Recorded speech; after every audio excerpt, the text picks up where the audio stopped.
Good morning, everyone. Can you all hear me? Excellent. Okay. Thank you so much for having me. Thank you all for joining us this morning. I'm delighted to chair this fantastic, extremely weighty, meaty panel on an extremely important subject. I think the First Sea Lord left us off with a really great thought to kick us off in his remark that it feels like another dreadnought moment. And certainly war is an astonishing driver of technological change. I was in Ukraine a couple of weeks ago in Odessa talking to Admiral Papa, the head of the Ukrainian Navy, and Ukrainian officers.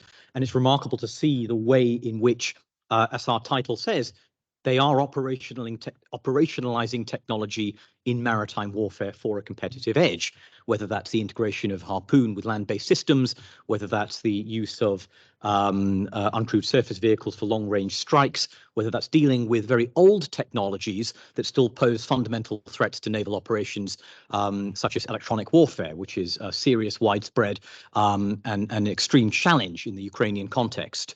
So with that in mind, I'm also very pleased that our panel description mentions examples of how technology and operations intersect, because of course, it's not just about technology. We're often dealing with technological capabilities that have been around for decades, but it's how these are used, and particularly how these are used in operational contexts where it really counts. And therefore, I'm pleased to have a panel that understands what that means in practice. Since we have a large panel, I'm going to ask all of them to be very brief.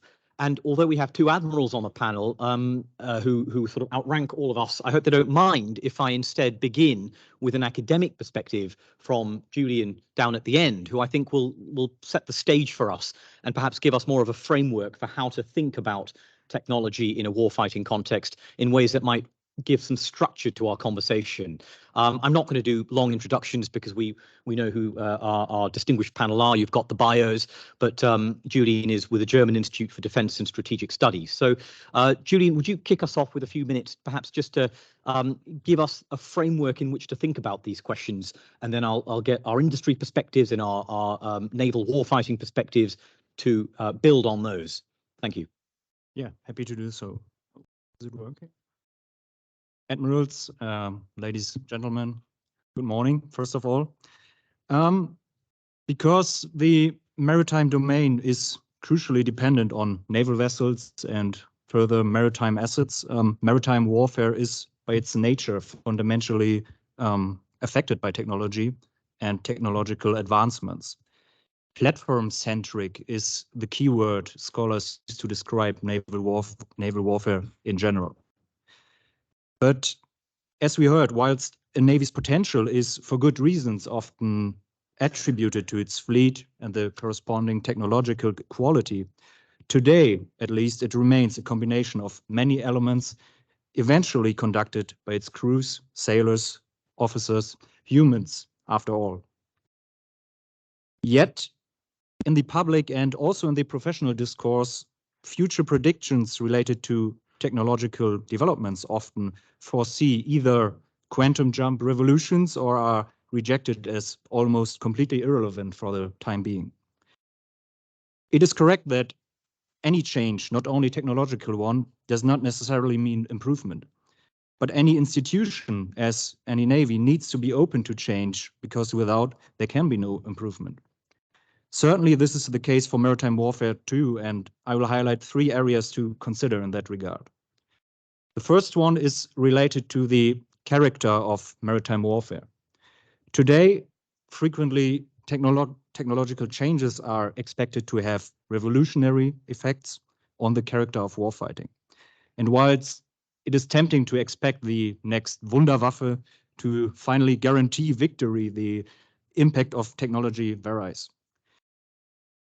It's said that the nature of war and maritime warfare keeps its traditional composition of characteristics as competition, the use of force, and uncertainty. The First Sea Lord said this morning, we don't know if there will be ships in 500 years from now. This is because the character of maritime warfare is profoundly dependent on technological development, particularly due to the mentioned platform-centric nature. So it changes as new technologies and its corresponding operational use develop. Some tactics and naval procedures may stay, others go, in parallel to the implementation of new tech. A naive focus on superior technology, however, is not sufficient for conducting any kind of warfare, notably not against an opponent who is able to think and act strategically, who is truly agile, and therewith who's able to adapt too. Understanding that the use of technology also can force change in operations and being flexible in regard to answer such changes is crucial for analyzing and adapting to the challenges of contemporary and future naval and maritime warfare. The second area I'd like to raise is related to so-called disruptive technologies, be it the increasing amount of information, uncrewed and autonomous systems, or the overall use of AI and machine learning. Today, each of those elements entails the ascription of being potentially disruptive, to challenge maritime warfare as it is known. Yet, disruption is not a one-way road. It is not limited to the enhancement of capabilities and adaptation of operations in a positive sense on one's behalf. For instance, the rising amount of data and information must be gathered, analyzed, sorted, evaluated, barely possible for single officers or crews without technology anymore. In addition, exactly this reliance on technology and digitality, interconnectedness, and the cybersphere, and the amount of information exposed maritime forces to new vulnerabilities next and in parallel to their initial advantage. And thus, if not carefully implemented, creates risks of being disruptive for the naval operators and navies themselves. Looking forward, there's also no escape regarding the question of how much disruptive change we are willing or able to permit, be it today in 5 or 15 years or 500 years. When and where should it be necessary to keep humans in or on the loop, whilst aiming at technologies to finally really be disruptive? Particularly also in the light of opponents who might apply different approaches in that regard. In any case, thinking about the shape of disruptive development is needed without giving up our standards, values, ethics, and principles, which are eventually again defined by our societies and us. As a third and last point, the careful composition of implementing technology into existing strategic approaches is crucial to uphold the competitive edge in maritime warfare.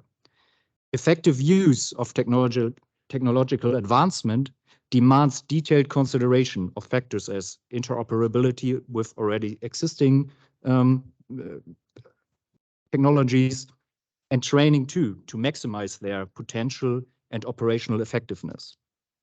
Moreover, the integration of technology needs continuous evaluation, adaptation, and also investment in research and development to assure strategic advantage and to stay ahead also of adversaries.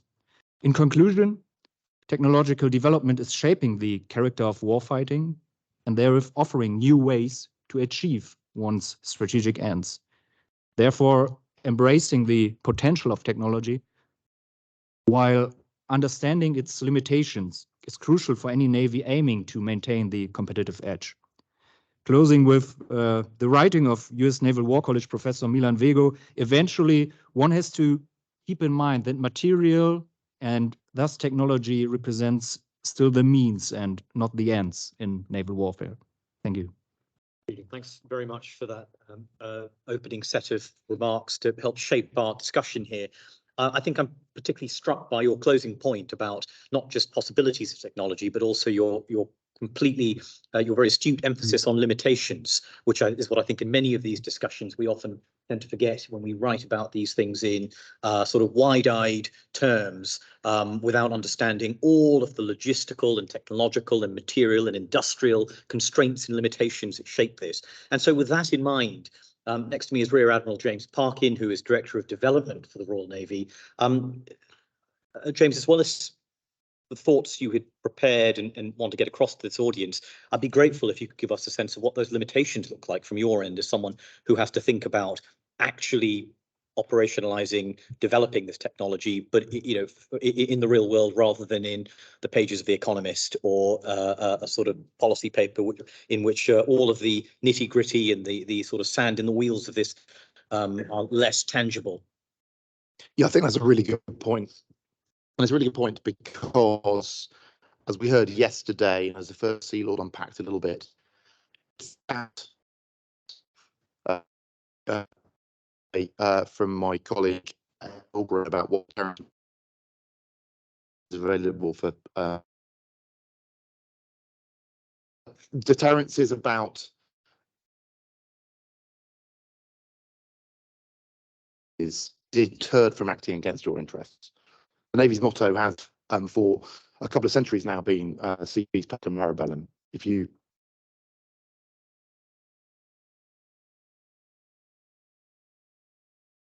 I think before, yeah, were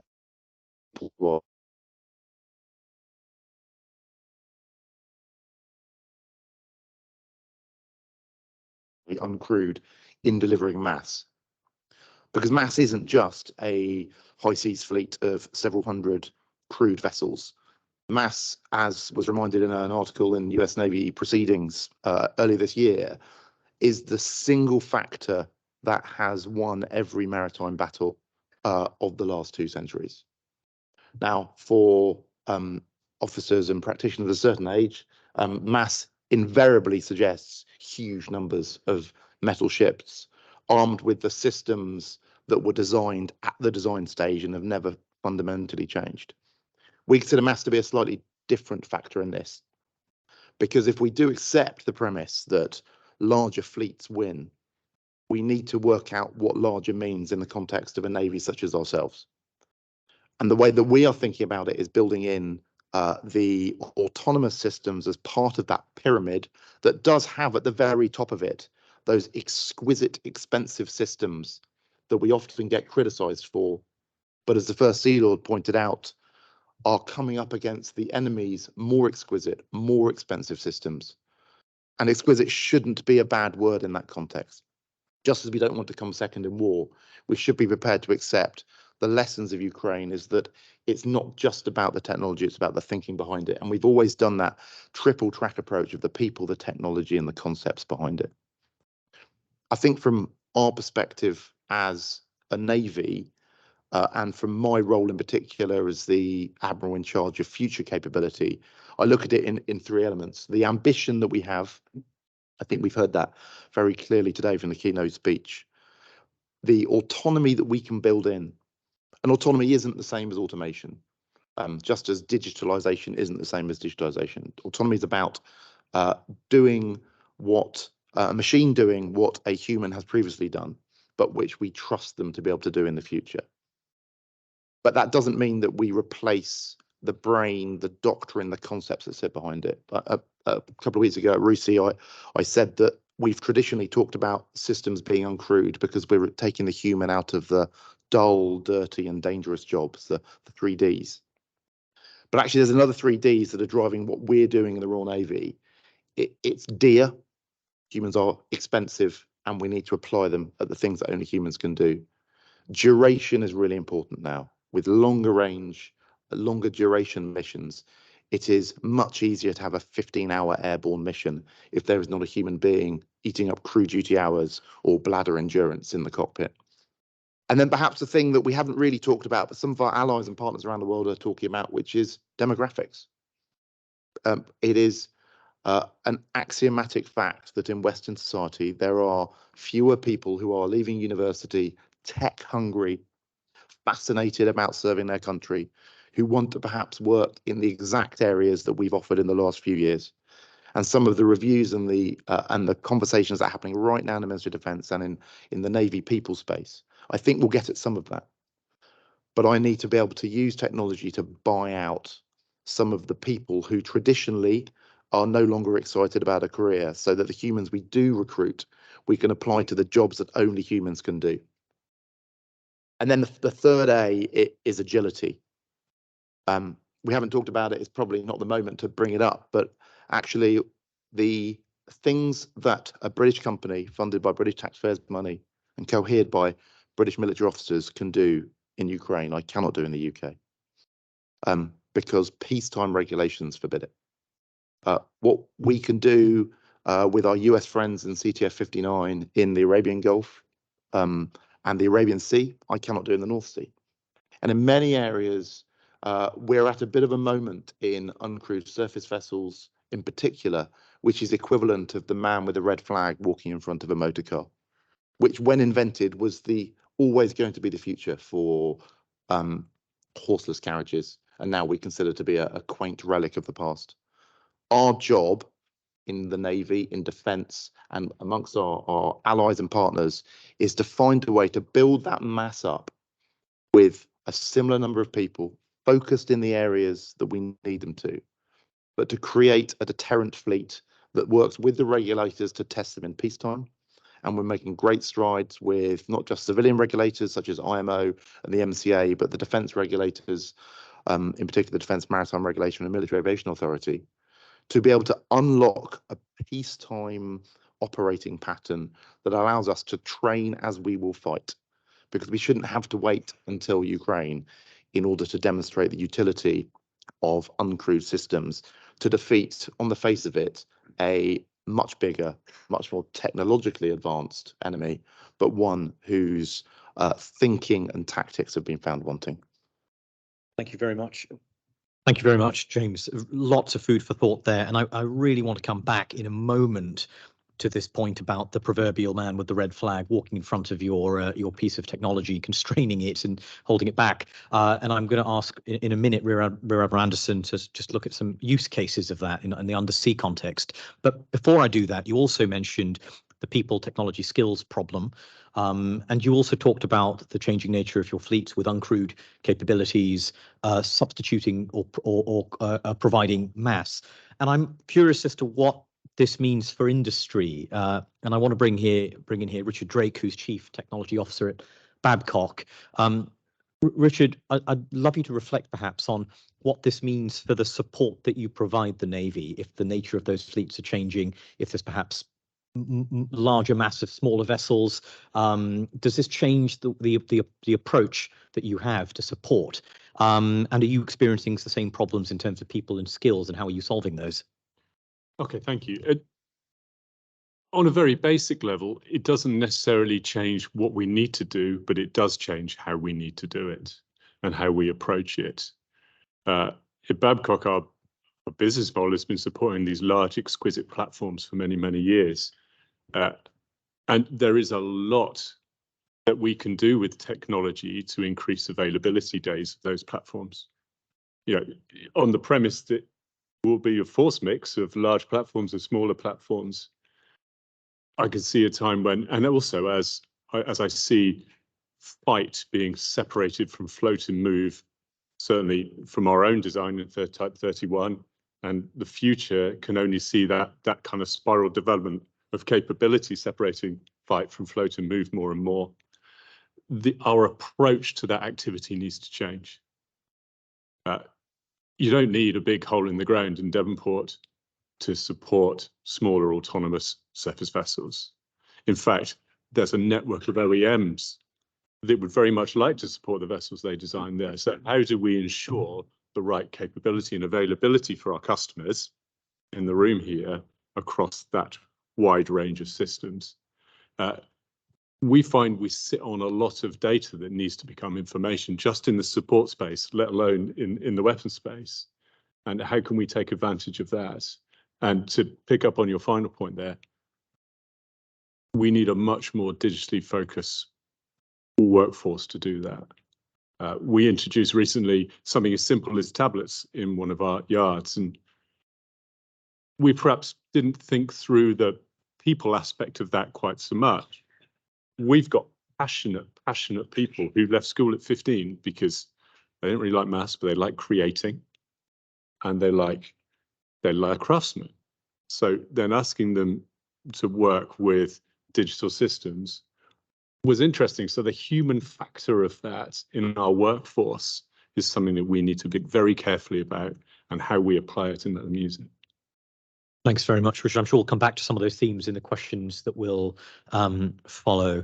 Perhaps I could ask now Rear Admiral Rune Andersen, the Chief of the Royal Norwegian Navy, to follow up. And I'd love you to reflect on some of those concerns that were raised by James Parkin just there. And I understand you should be able to discuss this a little bit more in the context of seabed protection of naval infrastructure, and how some of these technologies are actually being applied in that very specific context. Yeah. Well, first of all, good morning, and thank you, Sir Ben, for hosting this and inviting us all. It's been great. We all enjoy these opportunities to renew our friendships and make some new ones. But I did take note of Sir Clive's careful warning yesterday that we appear often in maritime echo chambers. So I will encourage you all to challenge us. It's the second day of the conference. We all know each other now. And yesterday we dwelled on the big topics of strategy, and one of the things that were echoed by all was the importance of our alliances and partnerships. This is crucial to a country like my own, and it will not happen automatically. It needs to be nurtured. Has to thoroughly guide our operations, but then again also perhaps how we do capability development and acquisition and innovation. So I would like to make a point on the problem of generating mass before talking about the undersea. And because this has a specific relevance to the smaller and medium-sized navies.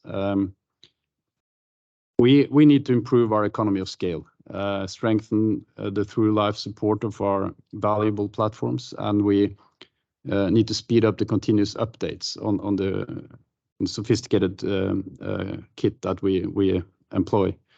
And we need to address the exponential growth in the cost per unit. And this requires innovation, not only in how we bring the technology forward, but also in how we do acquisition.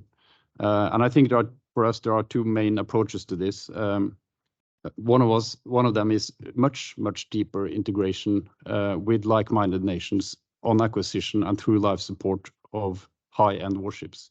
So in essence, the next Norwegian multi-role surface combatant cannot be a design that is unique to us. It does not make sense anymore, and it comes to a large cost, too large cost.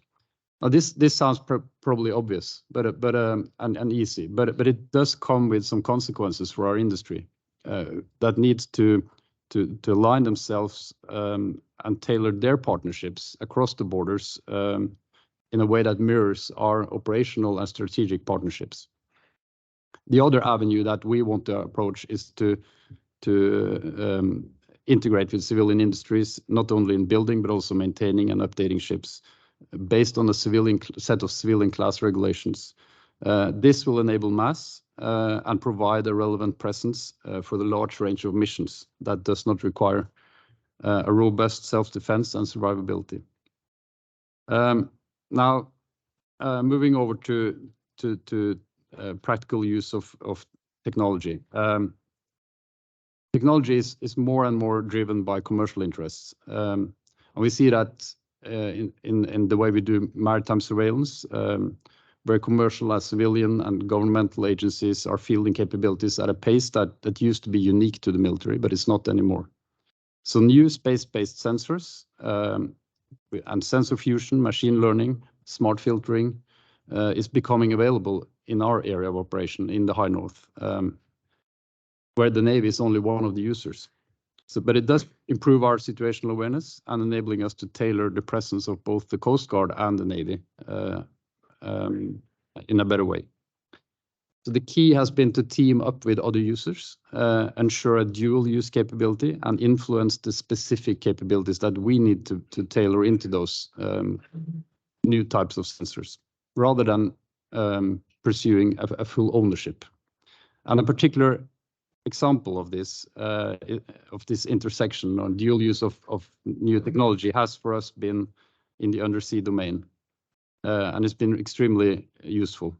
So after the sabotage of the Nord Stream pipeline in the Baltic Sea, a lot of us came together and increased the military presence in the area. But as we know, a warship has a limited capability of working specifically on this problem.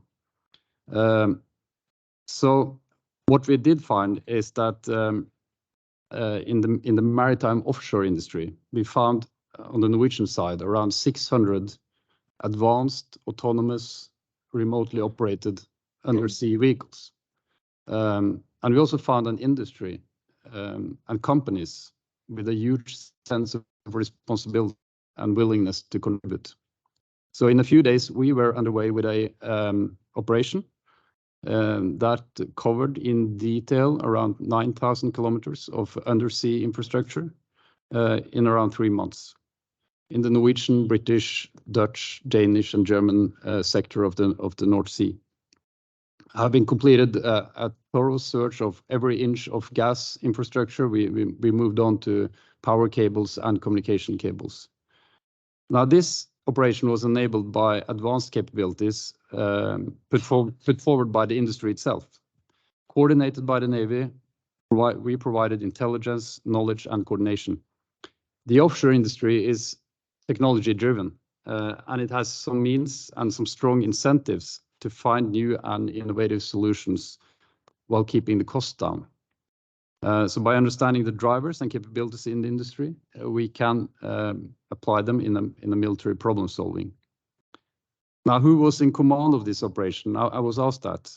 Who is in command of this? And it is a relevant question in many cases in our endeavors. But we're not unfamiliar with the term unity of effort rather than unity of command.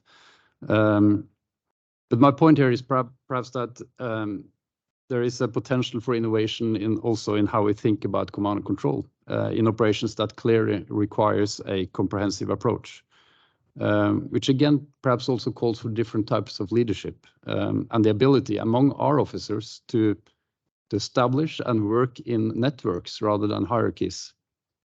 And then a final point on that is that we talk about well, the seabed is becoming more critical to our way of life. And I want to round off by asking the question if it's useful to talk about seabed warfare in that perspective, because it is a term that is perhaps exclusive in its nature and not attracting the partnerships that we need to deal with the problem. Thank you. Thank you so much for that completely fascinating example. And I hope there are some more questions on perhaps what you learned from that experience, what you found you could do very well, what you couldn't yet do, and what needs to change from that experiment of mapping 9,000 kilometers of undersea infrastructure, which is a really interesting example. I'd now like to introduce Julie Marionneau, who is Head of International Relations for ADS, the UK Trade Association for Aerospace, Defence, Security and Space.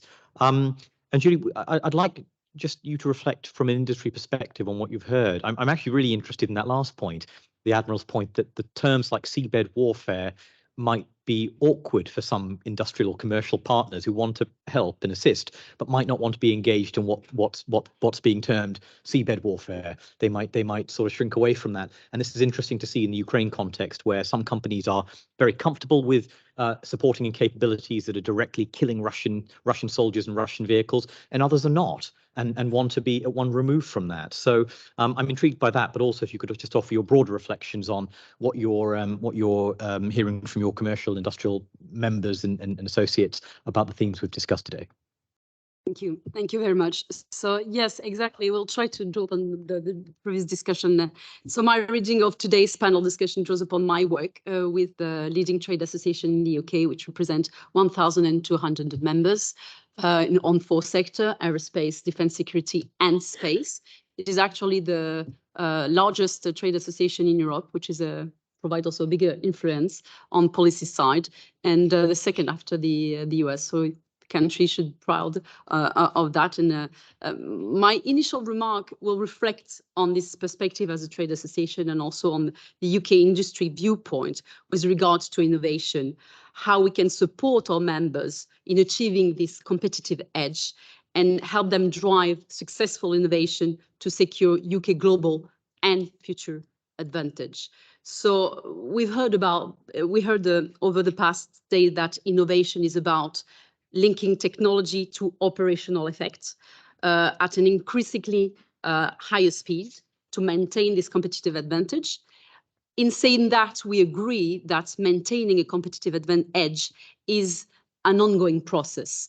In the aerospace and defense industry, it certainly requires these 2 elements. The first element, linking technology to operational effect, means understanding the customer's needs. The second element, the necessity to operationalize technology and innovate continuously at a higher speed. This element is also particularly interesting, the speed, the idea of speed, of fast-paced.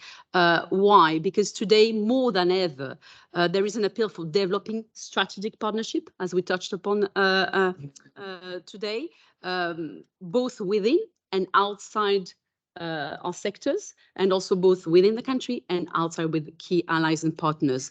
Why it is important for the UK industry? It's important to leverage complementarity and strength.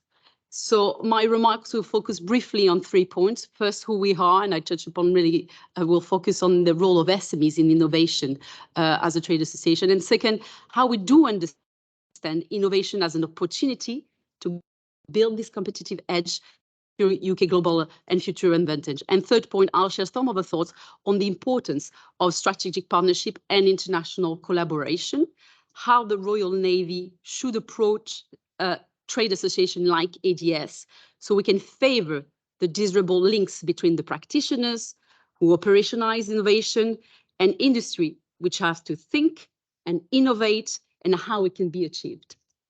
So real quick, who we are.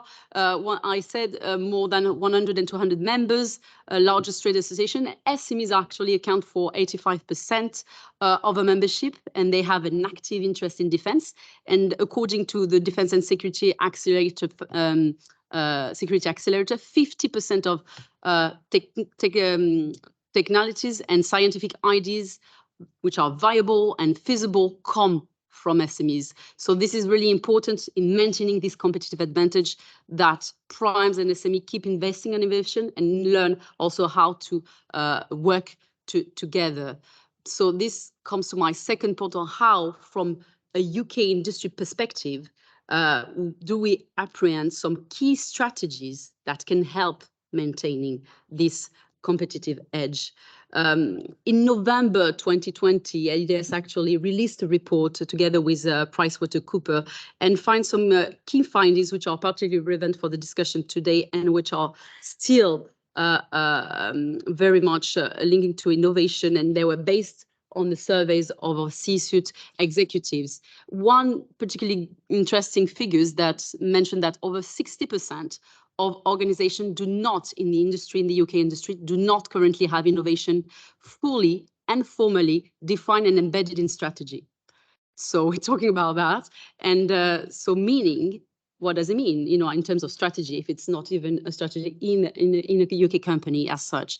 Meaning that we still need today to foster a leadership culture that promotes innovation, that adopt a fast fail culture. We haven't mentioned it today. What does it mean? I think some failure are a byproduct of innovation. Learn from this failure, continue to invest where we see successes. And this will be particularly key for the future of maintaining this competitive edge. Second important key strategy is to establish this well-defined innovation strategy and based on a clear-sighted comparison of market requirement, customer need, and their constant evolution. So to adapt to new threats, new operational constraints, new type of warfare, and new potential adversaries. And finally, third key strategy, as I said, to maintain this competitive edge from a UK industry viewpoint, is to invest in talent development. People are again at the heart of continuous innovation. A skilled and motivated workforce is crucial to maintain this competitive edge. And finally, not finally, but also another key point, to monitor and learn from our competitors. This is key, to be aware of regulatory development.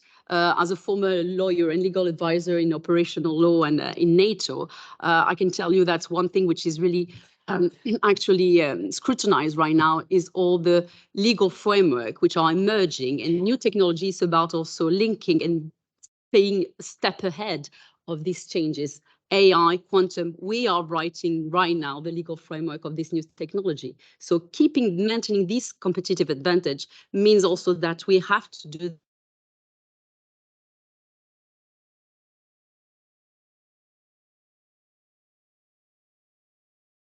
this.